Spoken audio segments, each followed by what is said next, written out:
सामंतरापुर गोपीनाथ मंदिर रे अँला नवमी पालन।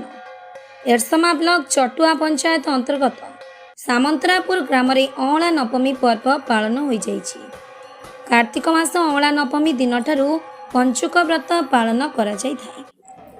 आज सकाळे सामंतरापुर गोपीनाथ मंदिर रे पंडित विश्वजित दास ठाकुरंक नीतिकांति करथिले। गोपीनाथंक भक्त माने हरिनाम जप करने सहित भजन कीर्तन करने पर गोपीनाथ मंदिर प्रांगण में थिबा अँला गछटी को पूजा अर्चना करथिले। फूल चंदन सिंदूर अँला गछरे पिंधेवा सहित घंट घंटी हरिपोल हुलुहुली सहित गछरे सूता बांधी गछ चारिपटे माँ माने बुली अँला नवमी उपलक्षे अँला व्रत पालन करथिले।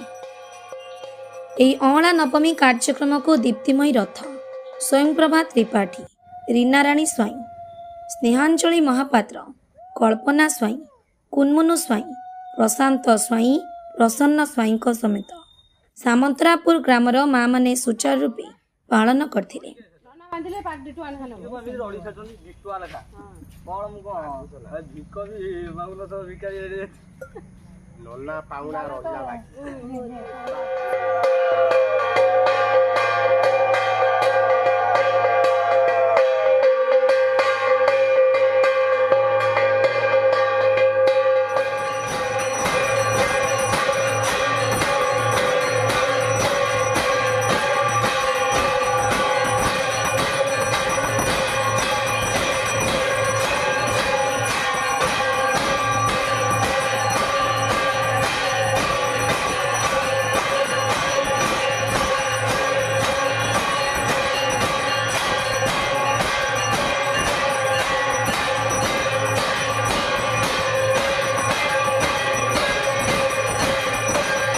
एडसमारू राकेश सुतार का रिपोर्ट, धनुष एक्सप्रेस।